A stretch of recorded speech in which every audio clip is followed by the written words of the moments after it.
Hi guys! Today I'm going to be reading Don't Feed the WorryBug by Andi Green, and this book is all about Wince, and he's the monster of worry, and he learns how to control his WorryBug. Don't Feed the WorryBug by Andi Green.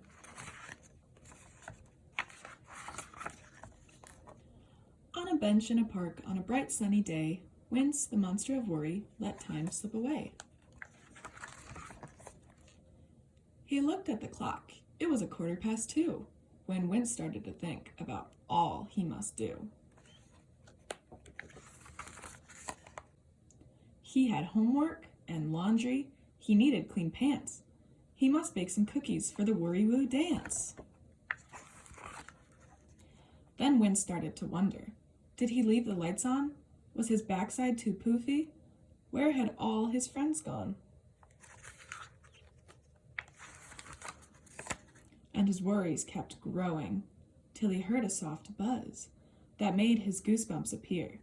He knew what it was. There was only one creature that made such a sound. Around monsters that worry, it could often be found. Some call it the WorryBug, and this is for sure. If you feed it a worry, it will always want more. Buzz, buzz, Wince heard as its noisy wings flapped. It flew up and down as he shooed and he clapped. It flittered and fluttered around Wince's ear. In the blink of an eye, more worries appeared. Did he feed his fish Ted? Did his dog get a bone? Did he send all his woo mail? Did he bring his bike home? Should he go to the movies? Would he get a good grade? Will the weather be nice for the Woo Town parade? And with every new worry that came Wince's way, the WorryBug shouted, "Hip, hip, hooray!"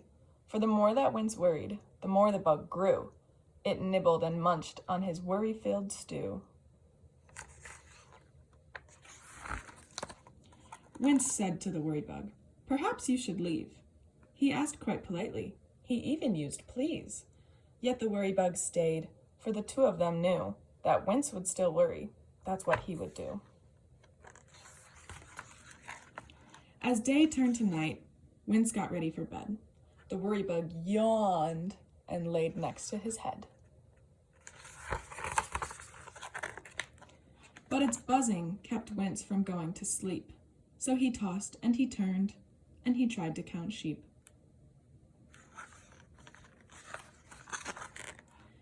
While thoughts of what if, could be, maybe, and might made Wince worry more, he was worried all night. When morning arrived, Wince looked up and gasped. The WorryBug had grown.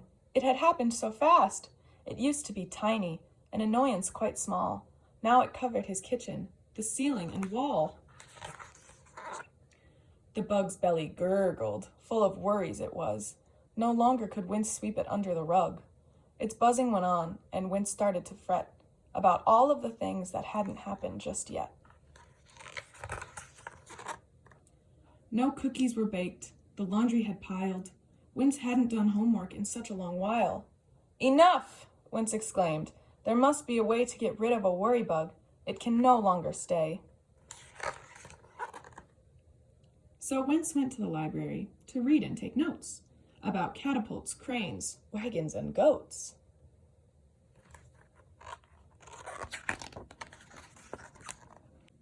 He plotted and mapped out a WorryBug graph, then called in the experts, the WorryBug staff. Together they studied this big growing beast and built a bug net out of Wince's bed sheets.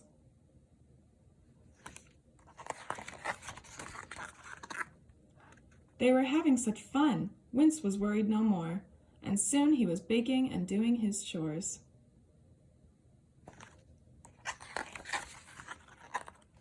But just when Wince thought his work was complete, the WorryBug buzzed. "I need something to eat."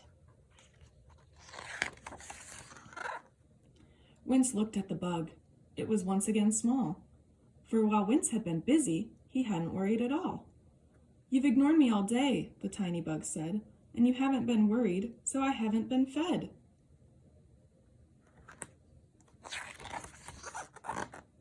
Then the bug stomped its feet and buzzed all the more. Wince took a firm stand and showed it the door.